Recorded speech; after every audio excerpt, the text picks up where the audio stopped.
Mayong adlaw, mayong ugto sa inyo tanan nga mga kasimanwa ko diya sa Kalinog. Ilabi na gid sa barangay Kabagyaw nga kundiin ako natawo. Do karon nga adlaw kay Martes. Matamat kita ka mag-agto sa banwa kag manindahan. Hasta Martes gani amo na nga tion nga mga tawo halin sa mga ibabaw, malayo nga lugar nga kakadto sa banwa sang Kalinog kag manindahan sang ila daraplion o kon pang grocery sa sulod sang balay. Kag karon dire kita sa Lampaya no padulong sa Kabagyaw. Straight lang kita pakadto sa Kalinog. Nami nagid sang dalan subong kay dati 2 lanes lang subong 4 lanes na, grabe. Nami na magpadlagan sa lakyan, pwede ka nakapadlagan 140, 180. Halong ka lang hindi madisgrasya kay kung ikaw madisgrasya sigurado patay ka. Kagrabe na gid subong, lagko na gid ang balay. Damo na diri mga balay hindi ta makilala. After 6 years nga wala ta kauli sa aton lugar, damo na gid mga balay hindi ta makilala kag damo mga kabataan hindi ta makilala. Ti kay subong Martes no. Mangita ta kag magbakal sa ato kalanunon. Siyempre mabakal kita ang way nato nakaon sa Dubai no. Subong adlaw atong target bagungon ah.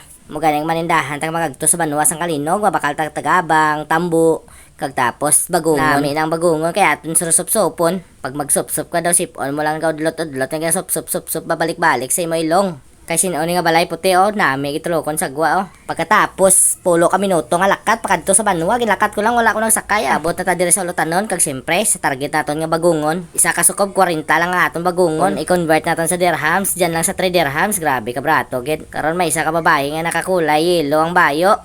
Aga panghagad gid nga magbakal sang iya nga paho. Ang target ko tani nga baklon ang 70 pero gina-force na kami nga magbakal sa 100 nga paho. Wala na kami mahimo kay nagbula-bula pa siya sa amon. Sige na lang ang tag 100 na lang amon baklon. Ay pa pag kilo niya, abi ko tag 100 lang ang kilo. Nakibot ko ang balayran ko 115 gali. Grabe. Pro shout out sa babae nga nakayelo. Kay ang imo paho tested kag garantisado. Pag-abot sa balagin buksan ko kaging kaon. Grabe katamis. Buwas bantay ko kay mabalik naman ko buwas. Nakabakal na kami sa amon balaklon. Siyempre, pag may ara tambo nga may gata nga may bagungon, siyempre, pangitaan ta pares. Naisipan ko na lang magkadto sa isdaan kag magbakal sang pares. Ay este pang pares gali sa tambo. Kung anong baklo nato ng isda, siyempre wala iban. Ang mahal sa Dubai hindi ta mabakal, ang milkfish. Ginatawag diri nga bangros. Magbakal na lang ta bangros dire. Kag ari nakita ko pa akon mga suki dating gabiyahe ko ka tricycle sa Pagtos Lampaya Kabagyaw. Mga ating nga mga suki ko gid nga perte kanami kag kabuot nga mga tawo. Kag tama pa kagalanti nga mga tawo, subong nakita ko ng mga ating nga mga suki ko. Gabaligya kali sila mga silhig kag mga panaming sa mga bata. Ari na nagsulod nakta sa isdaan, una ko nakita galunggong perti kagagmay pero manamit prituhon. Pero siyempre atong baklon ang atong target, wala ibang kundi ang bangros. Siyempre amo ni ang pambansang isda ng Pilipinas, ang bangos. Baklon ta kay ang isa ka kilo to 80. Grabe. So isa ka bilog naging bakal nato nang bili niya 130. Siyempre atong ginbaklan, wala gid ayo. Parintit ang ginbaklan, wala ayo. Grabe, shout out sa parintit atong tagalibot. Kay Choy Pamping. Wala gid akong payo. Amo ni nga tapos na nagbakal na kita, mag-decide na kita nga magbalik naman kag magluto. So i-shortcut na lang nato ang atong pagluto.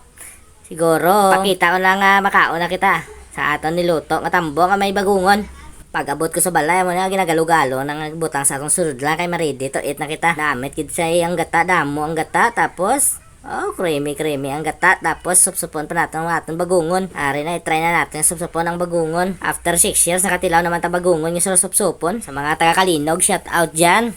Ano pag ginahulat nyo pag Martes magkanto na sa tinda kag magbakal bagungon tambo kaginat-an. Merte ka namet, siyempre ari na nga atong ginbakal. Ang paho, 100 per kilo, pero ginbayad na natin 115. Shout out sa babae nga nakahilo, matamis ang imo paho. Buwas mabalik naman ko magbakal dira. Shout out gali sa mga taga Kalinog. Basi magkita ay pakita sa adlaw dyan Salamat yun. Hindi gid pagkalimti kag mag-subscribe. Kag i-like ang aton page kag i-share para makita man sa aton mga kasimanwa diri sa Kalinog. Try nila makitaan sang Kalinog non, makitaan man sang bilog nga kalibutan. Ang aton banwa may ara kalidad nga mga ulutanon nga manami baklon nga preska gid. Bye bye sa inyo mga taga Kalinog.